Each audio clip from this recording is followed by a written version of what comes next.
Okay, for 5h, we're going to write this in log form. So I'm going to say this is log base e of the square root of 9x minus 5 equals 18. Then I'm going to go ahead and put it into exponential form. So this is e to the 18th equals the square root of 9x minus 5. Now to solve this and get rid of the radical, we have to square both sides. So now I get e to the 36th equals 9x minus 5. At that point, then I'm going to add 5 to both sides. So I have e to the 36th plus 5 equals 9x. Then we divide by 9. So now I'm going to put that into my calculator. So if I put that into my calculator here, I've got e to the 36th. So e raised to the 36th. That's 4.31 times 10 to the 15th. I'm going to add 5 to that. And then I'm going to divide that by 9. So 4.79 times 10 to the 14th. Really big number for that one.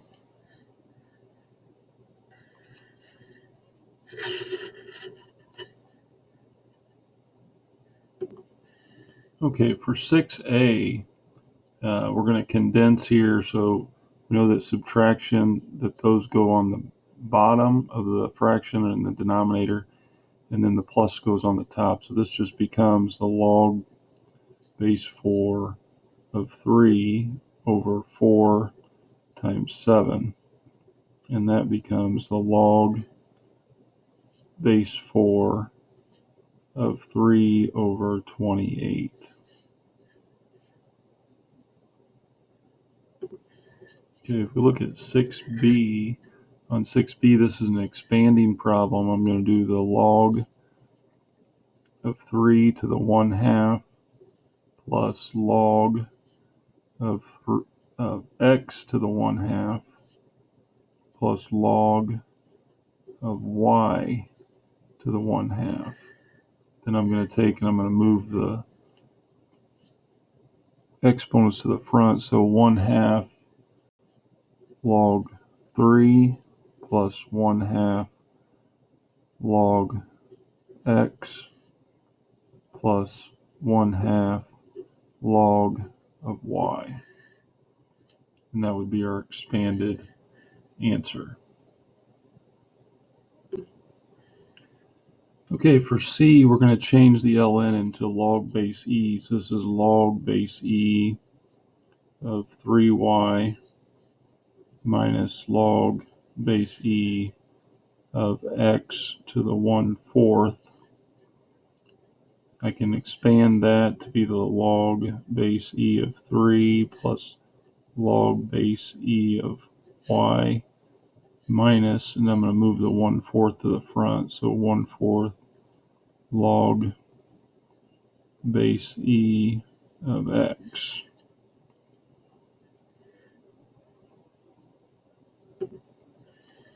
Okay, for 6d, this is one where I'm going to condense. This becomes a log 2x to the 3rd power plus log y to the 5th power minus the log of z to the 1/2 power minus log w to the 3rd power.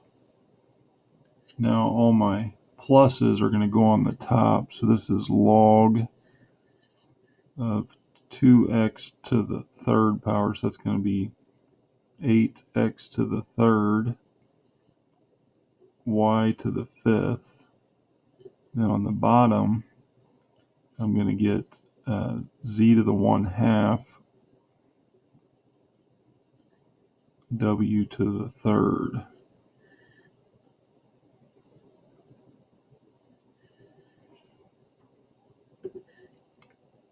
Okay, for 7a, we've got f of x equals a log base 3 of x plus 2 minus 3. And they want us to graph it, find the asymptotes, the x and y intercepts, and the domain and the range. So it's a log function, so we know it's going to have a vertical asymptote. Because it's got x plus 2 in the parentheses, that shifts the graph to the left 2. And so the asymptote is going to be x equals -2. It's a vertical line. I picked some random points here, so I plugged in 1. When you plug in 1, you get -2. So 1, -2. Plug in -1, you get -3. So -1, -3. And you plug in 7, you get -1. So 1, 2, 3, 4, 5, 6, 7, -1. So our curve is going to look something along these lines.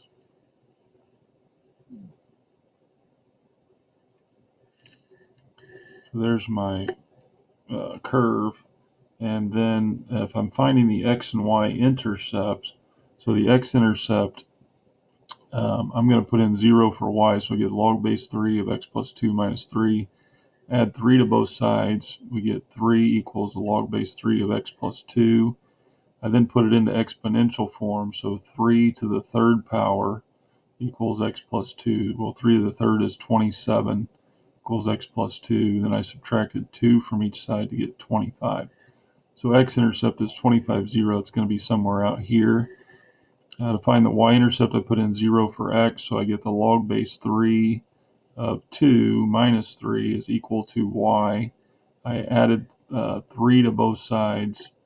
No, I'm sorry. I put into my calculator log base 3 of 2, and then I just subtracted 3. So I get y to equal -2.369. So my y-intercept is 0, comma, -2.369. So you can kind of see fairly close to where I just graphed my point there for that.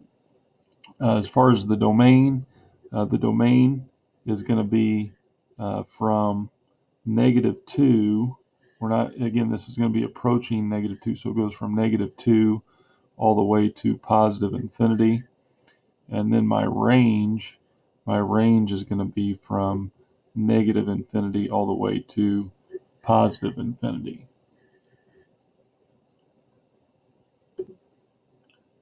One of the things I would strongly recommend on these problems where you're having to do the graphing, since we're allowing you to use the graphing calculator, is type in what you have. So I'm going to type in log base 3 and then put in x plus 2 minus 3. And again, type it in and then hit your graph and at least get an idea of what the curve is going to look like. And again, that will help you, I think, especially with the limited amount of time you're going to have on the test, to go through that process of finding your asymptotes, your x and y intercept, and your domain and your range. Okay, for 7b, I typed in e to the x minus 1 plus 3, and let's take a look at the graph. Notice on the graph here, I do have a horizontal asymptote. So my horizontal asymptote is going to be here at y equals -3. So the horizontal asymptote, again, notice it's a line, y equals -3, drawing my dotted line. I plugged in some points, and again, 1 gave me 4, so 1, 4, 2 gave me 5.7, so 2, 1, 2, 3, 4, 5.7 approximately, and then 0, 3.37, again, about right here, and then -1, 3.13, again, going to be about right here. So you can kind of see this curve is going in this direction. Looks something like this. Okay, so there's my curve. If I'm finding the x-intercept, notice the line's never going to touch the x-intercept. So x-intercept, there is none. The y-intercept, again, in my process of plugging in my point 0 for x, it's approximately 3.37. So that would be my y-intercept.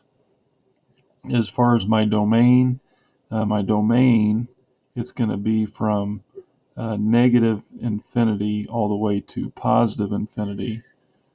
And then my range is going to be from positive 3 all the way to positive infinity. So again, on these graphing problems, good idea, put it into your graph. If you're having trouble finding your points, again, you can plug in values, simple values to get these. Also, you can utilize your table. So, you can go through the process there of checking your values on your table. That's always a good idea. But again, utilize your graphing calculator. Horizontal asymptote on the exponentials. In this case, y equals not negative 3. I wrote that wrong. It should be positive 3. Glad I caught that there. So horizontal asymptote, not negative 3, but positive 3.